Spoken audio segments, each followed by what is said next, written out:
Hello and welcome back. My name is Carol Morgan, spiritual mentor and channeler. Today we are doing lesson 45 of A Course in Miracles. God is the mind with which I think. God is the mind with which I think. Today's idea holds the key to what your real thoughts are. They are nothing that you think, just as nothing that you think you see is related to vision in any way. There is no relationship between what is real and what you think is real. Nothing that you think are your real thoughts resemble your real thoughts in any respect. Nothing that you think you see bears any resemblance to what vision will show you. You think with the mind of God. Therefore, you share your thoughts with Him as He shares His with you. They are the same thoughts because they are thought by the same mind. To share is to make alike or to make one. Nor do the thoughts you think with the mind of God leave your mind, because thoughts do not leave their source. Therefore, your thoughts are in the mind of God as you are. They are in your mind as well where He is. As you are part of His mind, so are your thoughts part of His mind. Where then are your real thoughts? Today we will attempt to reach them. We will have to look for them in your mind because that is where they are. They must still be there because they cannot have left their source. What is thought by the mind of God is eternal, being part of creation. Our 3 5-minute practice periods for today will take the same general form that we used in applying yesterday's idea.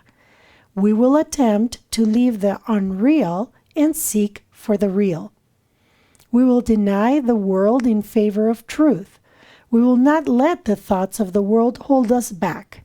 We will not let the beliefs of the world tell us that what God would have us do is impossible. Instead, we will try to recognize that only what God would have us do is possible. We will also try to understand that only what God would have us do is what we want to do. And we will also try to remember that we cannot fail in doing what He would have us do. There is every reason to feel confident that we will succeed today. It is the will of God. Begin the exercises for today by repeating the idea to yourself, closing your eyes as you do so. Then spend a fairly short period in thinking a few relevant thoughts of your own, keeping the idea in mind. After you have added some 4 or 5 thoughts of your own to the idea, repeat it again and tell yourself gently, "My real thoughts are in my mind. I would like to find them." Then try to go past all the unreal thoughts that cover the truth in your mind and reach to the eternal. Under all the senseless thoughts and mad ideas with which you have cluttered up your mind are the thoughts that you thought with God in the beginning. They are there in your mind now, completely unchanged. They will always be in your mind exactly as they always were. Everything you have thought since then will change, but the foundation on which it rests is wholly changeless. It is this foundation toward which the exercises for today are directed. Here is your mind joined with the mind of God. Here are your thoughts one with His. For this kind of practice, only one thing is necessary. Approach it as you would an altar dedicated in heaven to God the Father and to God the Son.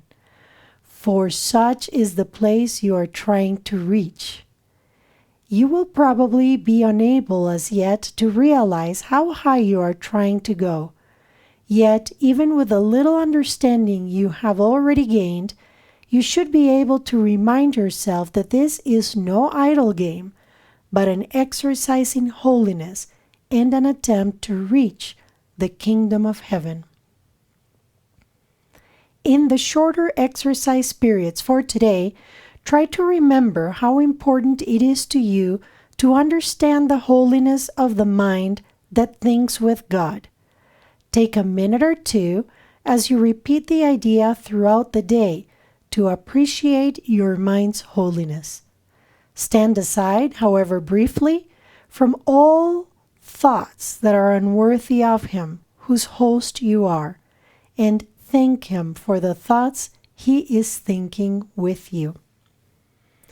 We will meditate on today's idea, God is the mind with which I think.